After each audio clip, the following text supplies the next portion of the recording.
Welcome to the Work, Wealth, and Travel podcast. I'm your host, Nicole, and this podcast is your guide to start creating a lifestyle by design.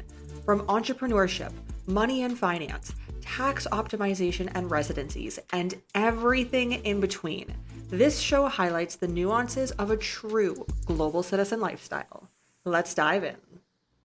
In this episode, I sit down with entrepreneur and digital nomad Jesse. Now, this is a very interesting episode on how he grew his business, specifically in real estate in the US, and how he started thinking outside of the box on how he could grow his real estate business. It's grown into an empire, specifically in the US, and now he travels the world part time while also being back at home in the US part time.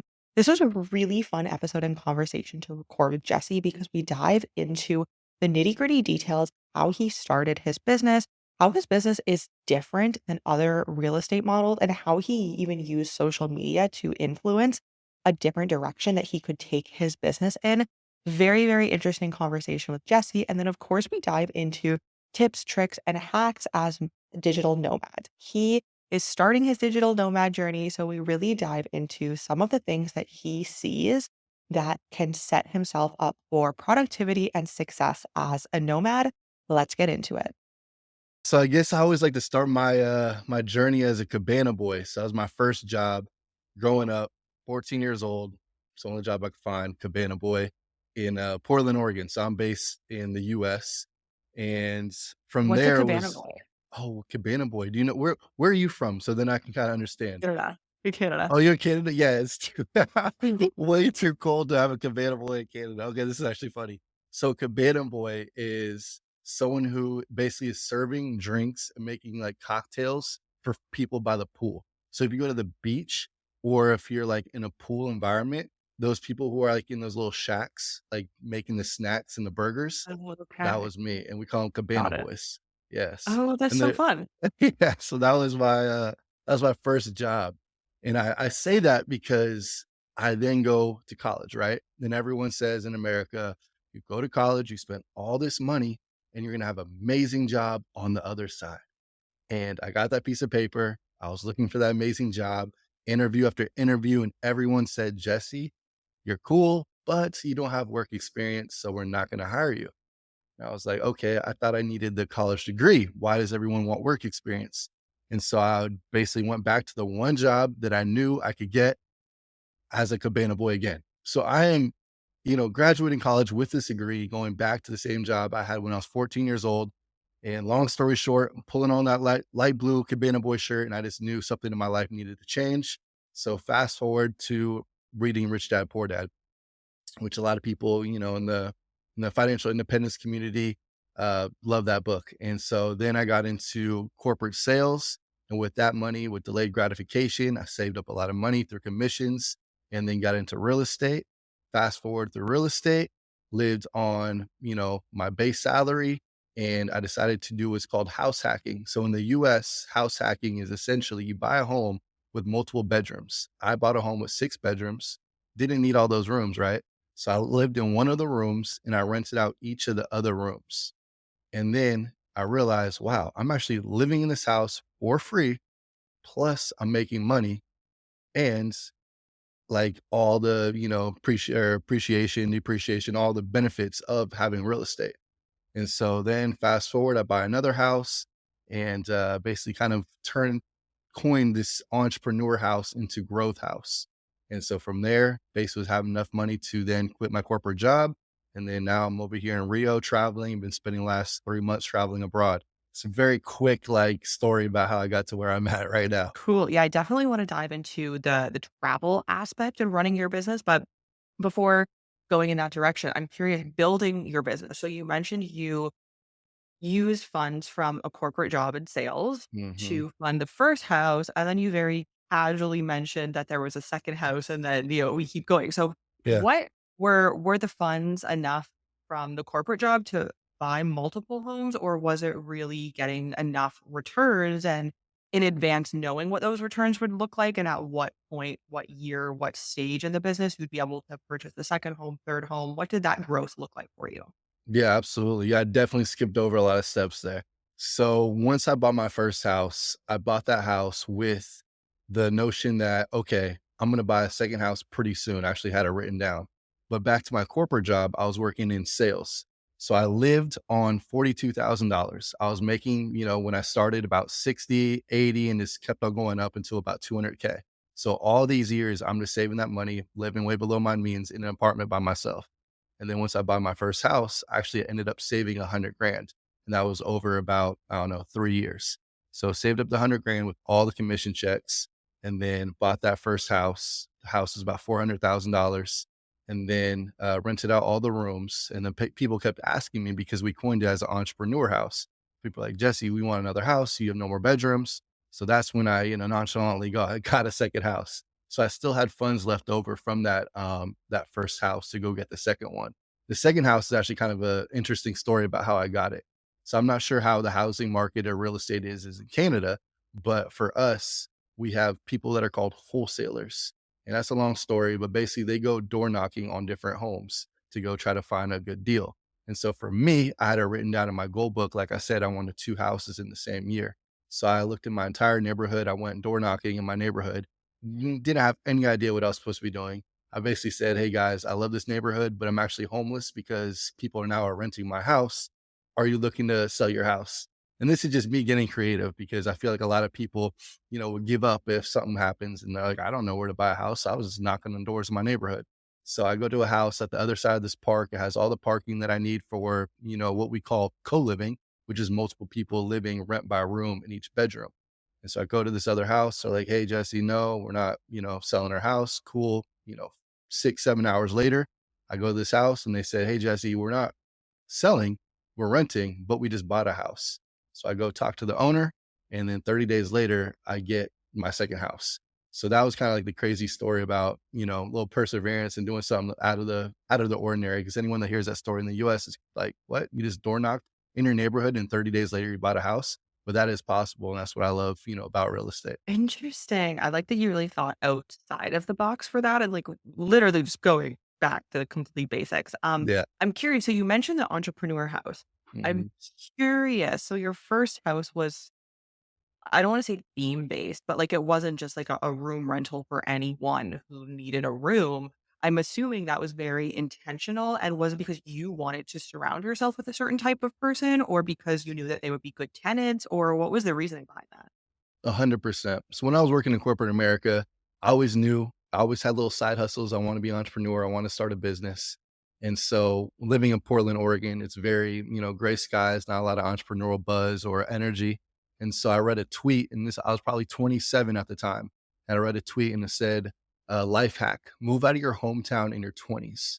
And so I actually took that to heart. It was during, COVID and everything was shut down. So I said, you know what? I'm just going to leave Portland, go live in Arizona, buy that first house. And it was with that intention that, okay, you always hear that quote, you're the average of the 5 people you spend the most time with. So I'm like, I got to be intentional and I'm going to be living literally with 5 other people. And so 100%, I was intentional. I was looking for aspiring entrepreneurs, business professionals. And that's kind of what started that concept of, wow, within 6 months, we're all like leveling up with each other. We're going to the gym together. We're eating healthy. Some of them already had their businesses. They're inspiring me to step out of my comfort zone and be like, you know what? I don't need this 9 to 5, I can go and be an entrepreneur finally. So 100%, I was intentional. And I always encourage everyone, like, you are who you surround yourself with. Interesting. Okay, so let's focus specifically on the US market. Of course, Hmm. much more favorable than when you go south for loans and whatnot, as I'm sure you know. But what advice, because I think real estate is it's very interesting for me more on a global scale, but I think a Hmm. lot of listeners are American. And what advice would you give to somebody if they're looking to really start not necessarily something along this lines, but anything within real estate, and then looking to take that income and live the global citizen lifestyle. I mean, for me, it's about cash flow, right? And so a lot of people probably have read you can do out of state investing. You buy a house for $100,000, you make 300 bucks a month, and you get 30 of those. And then finally, you have, financial independence where you can go travel and have that rental income come in. For me, I'm like, you know what? I don't want 30 properties. I just want a few. I want to do the highest and best use. What's the best? way I can make cash flow on these properties. And for me, what I tell everyone, like as soon as you can, go and house hack. Essentially, what that looks like is, let's say the house is, keep it simple. I'll just run my numbers that I did on my house. So the house is like $400,000. It was owner occupied. So that means I move in and I live in that house, right? That means you only have to put 3 to 5% down, and you're a homeowner in a house that's 5, 6 bedrooms. So I don't know if it's like this in Canada. I know other places is not so favorable, but it's like a cheat code in the US. You house hack. And so you go in 3 to 5%, you put that down as your down payment. And then the mortgage was like $2,000. So the mortgage is $2,000. You rent each room for about 900. And then in this house also is kind of a hack. If anyone's living in the US and there's a potential opportunity to have a detached unit, detached casita, mother-in-law suite, you can put that on Airbnb. You can rent that, separately as a whole unit. Those are very, the cash flow very well. So just kind of giving you an example of what it could look like for you if you go in there, you buy a house, extra bedrooms, you live for free, plus you're making a few $1,000s. And so depending on your, income, like we're talking about geo arbitrage, like you can go somewhere else and live amazing on 8 to $10,000, where in the US, you're probably just barely breaking even to, survive a normal US lifestyle in a normal US city. And there you mentioned Airbnb. I'm curious, is Mhm. that anything do you Airbnb any of your investments, and why? Why not? I know that there's a lot of well, I don't know so much about the US, but I know in Latin America there's a lot of different laws depending on the country and the city on Airbnb. So I'm curious what that looks like for you. Yeah, Airbnb just really depends on the city. Probably not as strict as other places. I mean, some cities, yes, like they totally ban Airbnb. I'm in Phoenix, so you just have to get like a license, which is very easy to get, and you're able to Airbnb. So what I did, and actually what I still do, is my homes. I buy the homes, and then in the main house, I have people living rent by room, and usually they're entrepreneurs or they're business professionals. And then they have a detached house. That's the casita or mother-in-law suite. I put that on Airbnb. And the reason for that is that you can get more money, on a nightly rate rather than like a 6 to 12-month lease. Yeah, I was so I know I'm coming back to it, but I'm so intrigued by this. Like, I don't know what you call it. I guess like themed house. Yeah. So, like, what Yeah. do you call that? Yeah, I mean, at the end of the day, it kinda is like a themed house, and I'm not gonna lie, actually, one of the ideas that kinda like besides the fact I wanted to live intentional with cool and good and, people who are like-minded in the same house as me, was also during the pandemic, I saw all these TikTokers, these YouTubers all living in houses together. I was like, "You know what? That's really cool," but I would never do that. Just because, I'm not a TikToker or a video game player because they were all living in these big houses. I'm like, but what if we did that for like entrepreneurs? You surround yourself with, like-minded people. You're able to collab together. You're able to kind of like feed off each other's like wins, which I think is really big. Like for me, anyone who comes into the house, my guys, remember, if you're having a bad day, there's 5 other people in this house that are probably winning. Get close to those people because we're like a match. If you're not lit, but someone else is lit, you're that close in proximity, you're gonna get lit and spark back up. And so there's something powerful and special when you're just like constantly surrounded by positive and like-minded people. And I think anyone could really copy this model because a lot of people like go deeper into this entrepreneur model. It's like, yeah, I can, but for like the vast majority of people listening, probably won't do like as specific of a house as I do. But let's say you're a musician, buy your first house. Maybe there's only 2 extra bedrooms, find some other musicians to live with you. Like, you really become who you surround yourself with, and if you have a passion or you're trying to level up in a certain area of life, find those people who are thinking the same way. That's so cool. Yeah, it totally like it reminded me of like hype house vibes Yeah, during yeah. 2020. Yeah, That's really cool. So it's kind of also like a co-working, co-living situation, which is yeah. interesting because I know like you're in Colombia, I think you said right now, and I'm sure Mhm, in Medellin, Bogota, you've probably come across so many like Selenas. I mean, maybe a little bit different now, but so many co-working spaces where there's a lot of like-minded entrepreneurs wanting to build their business and also see the scenery and enjoy Colombia. And mhm, I think that's so cool bringing something where I think a lot of the time we think of that we have to travel mm. hours and hours away to get that. And I haven't heard of anything like that in Canada or the US. So I think it's really cool that you're bringing something that foreigners are going to Colombia to get, but you're bringing it just in the States, which I mean, it's funny that it's like kind of started elsewhere and it didn't originate in the US, but then you're bringing it back there. I think. Are you looking to become a diversified global citizen? If this is a lifestyle that you're seeking to create, we can help. Whether it be multiple residencies, citizenships, bank accounts, trusts, or company formations, we operate in 30 plus of the most tax friendly jurisdictions around the globe to get you structured properly. Head to the link in the show notes to learn more and to get your global citizen journey underway today. That's really cool. Oh, it's so funny because let's be honest, us in America sometimes are in a bubble, right? So we go outside the bubble, we're like, "Wait, you guys have been doing this for, like, years?" And so, like, I talk to people at the very beginning, I'm like, "Yeah, it's like this thing called co-living where we're renting my bedroom or we're living together," and they're like, "Yeah, we've been doing this in Europe and in India for, a century." And so 100%, and I love hostel. I've actually never this is a fun fact.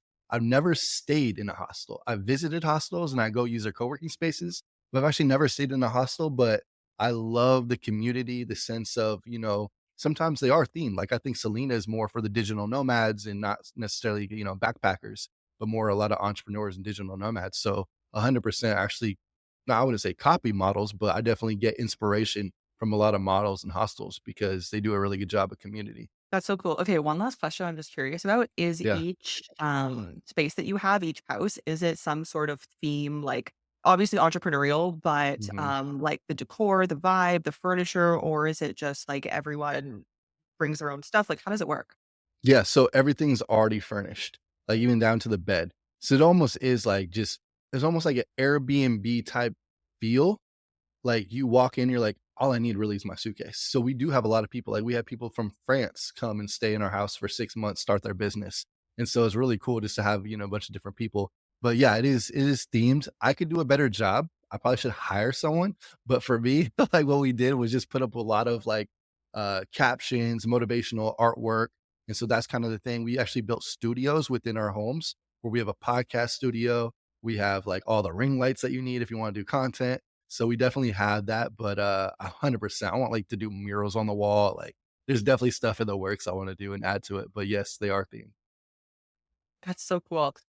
So you mentioned, and I know it's very simplified, but you mentioned, you have, what was it, like 2 or 3% down if you're buying a multi-bedroom home and then others are living there.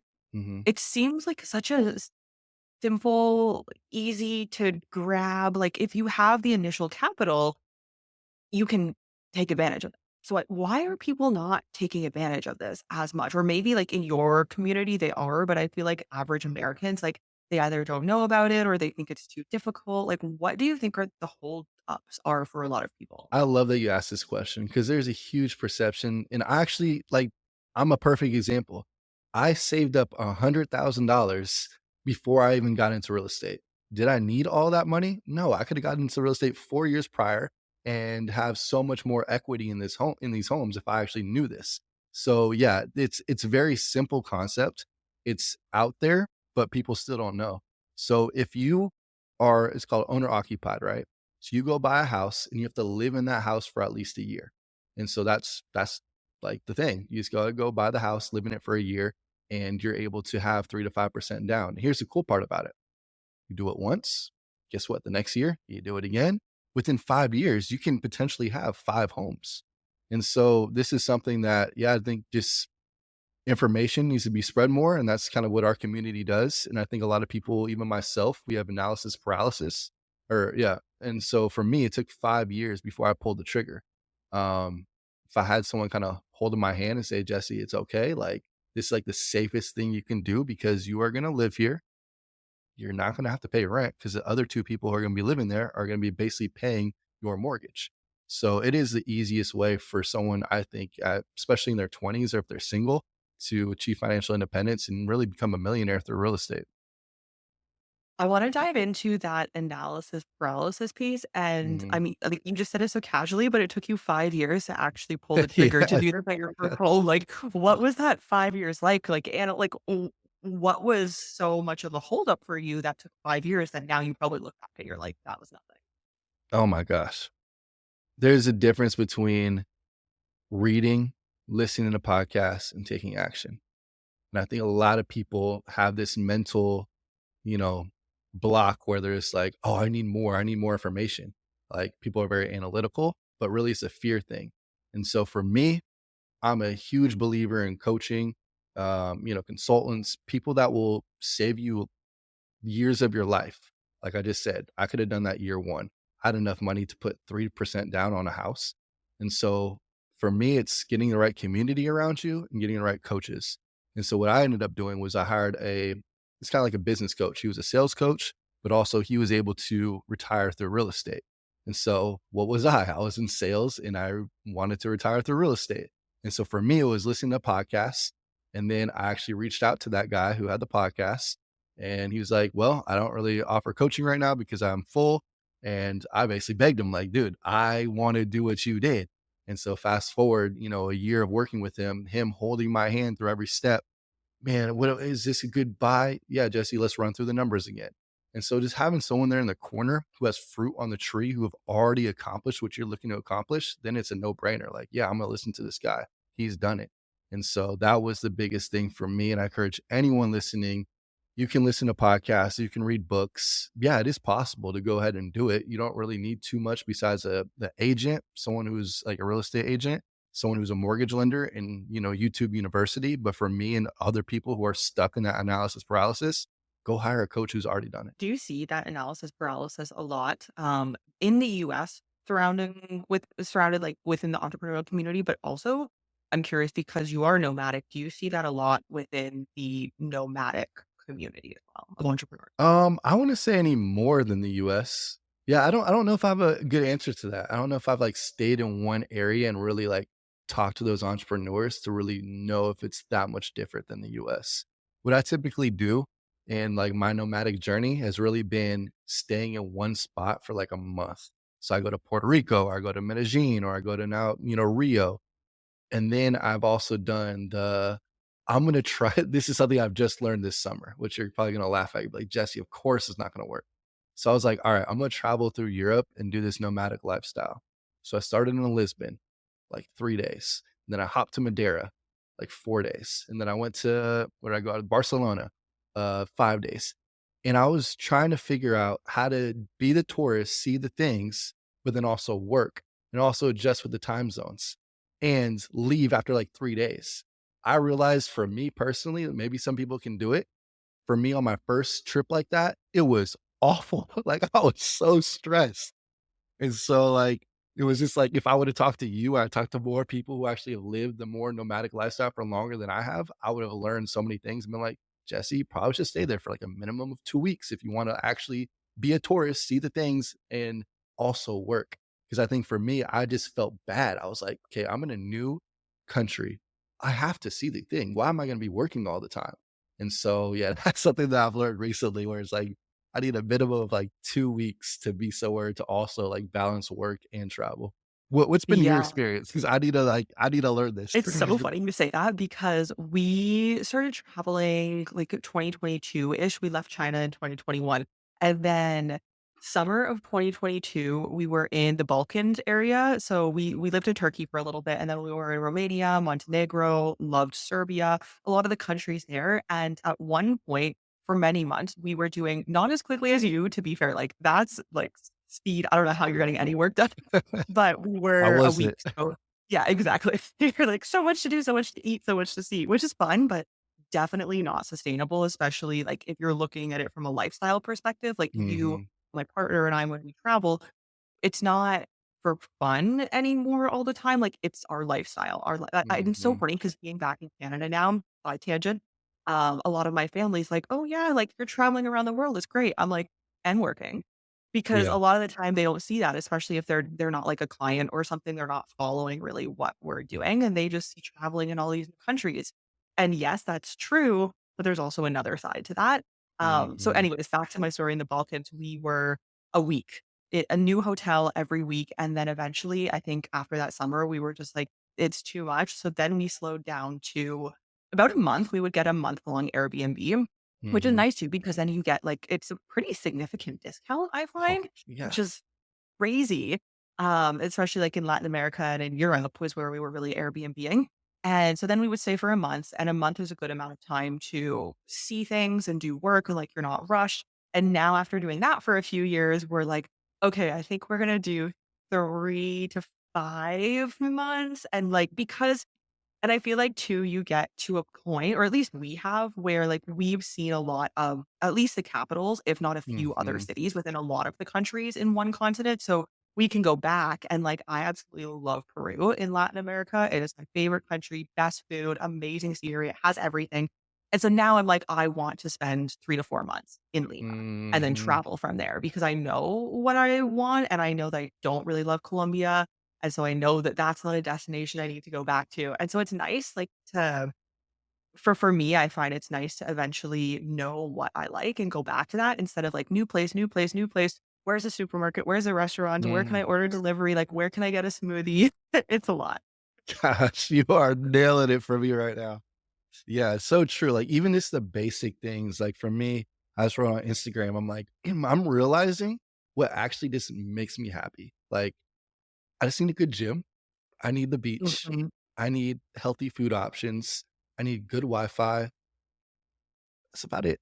Like, I need, Yeah. like, good people to, talk to and meet. Like, there's not that much, like, I need to really get me excited, and I don't know where that tangent came from, but basically, I'm just realizing, like, certain areas, I can have that, in certain areas, it just didn't exist. Like, for me, I I was in the South of France for, a week, and it sounds terrible to say out loud, but, like, I was probably the least happy in, like, probably the prettiest place in the world. Because for me personally, it just didn't have the things that I personally love. Like, it just didn't have that gym, didn't have that outdoor workout area. It was just everyone was laying on the beach chilling. I can do that maybe for a day and a half and maybe ride a bike for the next day. Then it's like, "Okay, what's next?" Like, I wanna get back in my routine, and if my areas don't have my routine, then it's tough. And so that's why I love Rio right now, and I love Barcelona because I was able to at least kinda get into those routines for myself. Yeah, I was gonna say, I'm curious. So in your nomadic journey, and it's nice because all cities have good, most cities have good, healthy supermarkets and gyms. Mhm. And I find that is really where you situate yourself in the city and doing a bit of research beforehand. But not Yes. every city has an entrepreneurial community of like mind. So Mhm. I'm curious in your travel, what cities have you absolutely loved? Yeah, I think Barcelona was probably one of my favorites just because a lot of entrepreneurs are there. We got, like, invited to Soho House and, like, a lot of people just said, "Hey, come over for dinner." And I'm like, "Oh, this is so cool." Very welcoming. And like you said, a lot of, entrepreneurs live in that city. I would say I haven't connected with too many in Rio yet. Um, in Crete, there was a group that I just kinda Googled on Facebook, and I would love some advice and, like, how you connect with people in different cities, but for me, it was going on Facebook, just kinda typing in, like, Crete entrepreneurs, Crete digital nomads, and then, a couple websites that I found, I can't remember exactly what they're on top of my head, but they literally broke down everything. Like, here's the best gyms that digital nomads go to. Here's the coffee shops that people like to work from. So I think having those and looking beforehand, like you said, is a game changer. But again, like 50% of the countries I've been to, I was there for 3 days, so I wasn't able to really build those connections.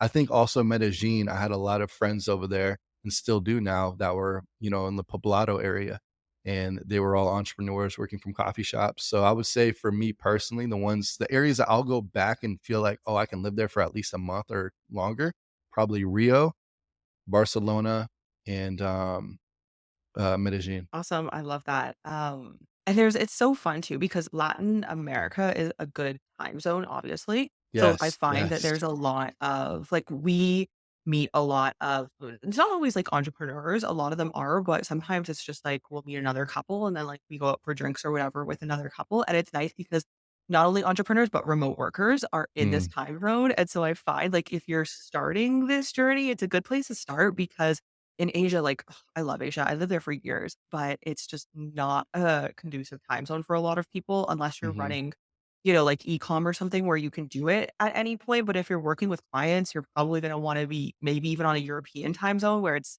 you're not, it's not complete 12 hours opposite. So I do Right. find like this is a nice starting point.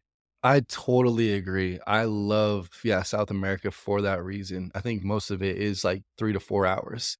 And so for me, I'm just now getting like in the groove of things where I pretty much wake up at like, and I would love to like kind of know how you schedule your day. But for me, I wake up about 7, go do a workout, go, by the beach, lunch, and then I start work about 12, about noon.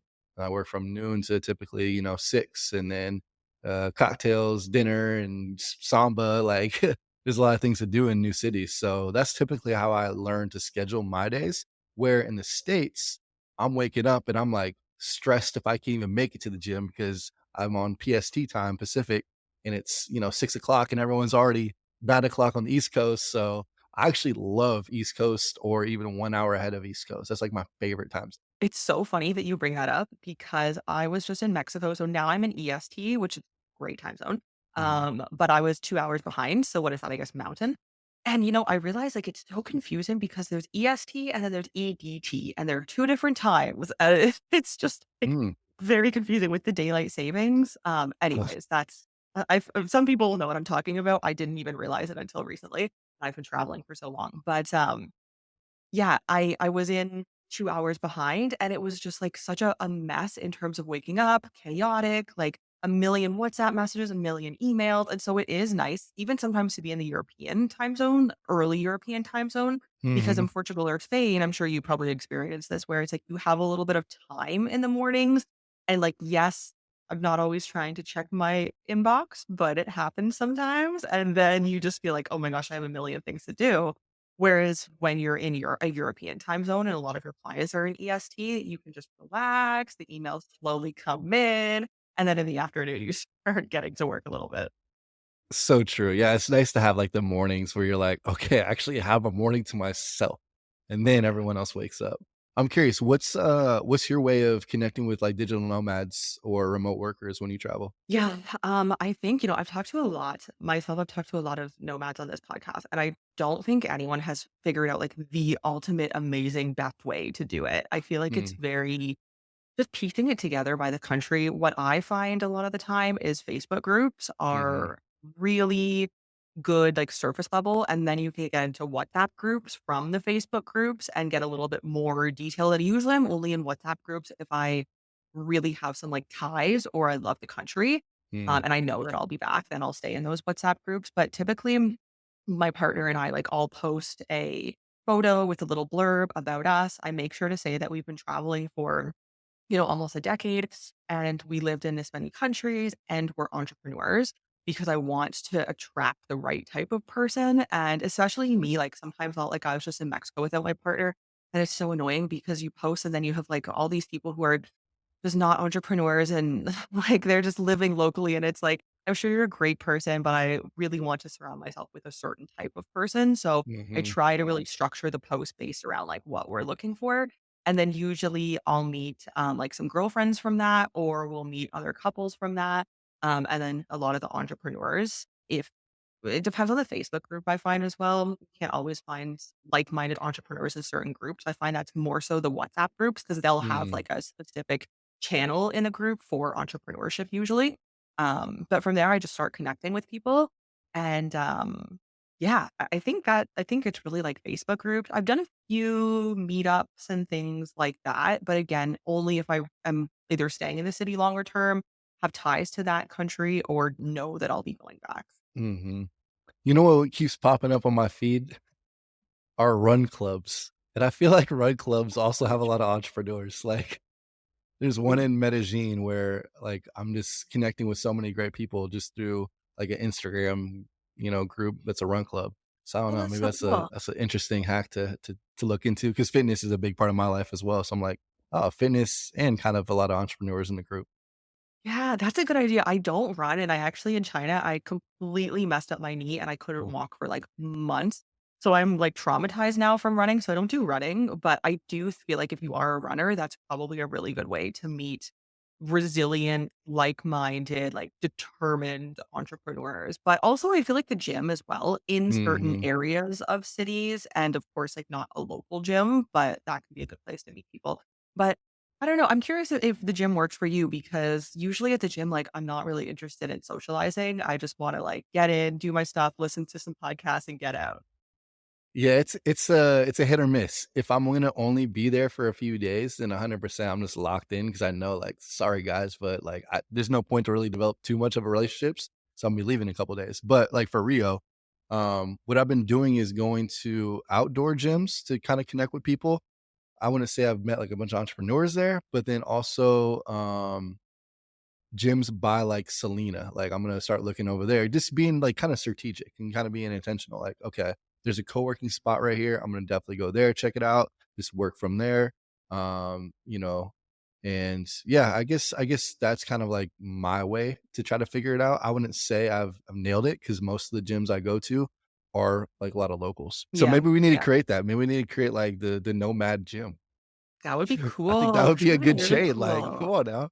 In Latin America. Yeah, Yeah. that's a great idea. Okay, so I need to ask you structuring we've kind of touched on it a little bit, but I'm curious, like you're traveling and then you're also running this entire business. So what are Oh. some tips, tricks, resources, hacks, like any of the things that you have trial and errored that really help you to get the best of both worlds in terms of travel, but then also being a successful entrepreneur? Yeah. Like just in general, I would say like what we were talking about is the routine, figuring out, okay, these are my time blocks where I am working. I'm not doing Airbnb experiences. Like I'm not doing, the touristy stuff, but I'm actually working during these time chunks and figuring that out before I go to that country. So I think that's really key. And then even like this basic stuff, like setting up my Calendly. So I know all my meetings are going to be at the right time zone. Something else I think has been really important for me, trying to, if I know I'm gonna stay there for, extended period of time. I plan a Rio super last minute, so I'm typically not this last minute, but for, like, Medellin, I literally reached out to about 20 entrepreneurs before I even got to Medellin, and I did that before I moved to Arizona in the United States. So I think that's just something, if you're ever gonna move to a new city or you're gonna be somewhere extended period of time, start early because we know relationships are kinda tough, especially if we're looking for like-minded people. I think a lot of us feel like lone wolves a lot of times, so we do have to put effort. Most of the people, like someone reached out to me, like I'm busy, but if you reach out to 20 of me, a few of us are gonna hit you back and be like, "Oh, nice." Like, so don't get discouraged if you reach out to like 3 or 4 entrepreneurs in a city before you go and they don't respond. Like, reach out to 20 of them, and that's how I basically was able to build a network out there. And I'm very plugged in. Like, I was able to get, shown around to other co-working places, get deals on certain things just because I was, integrating myself before I got there. And are you finding these people on Facebook or where are you connecting with them? I'm mostly on Instagram, so that's kinda like the platform that I use.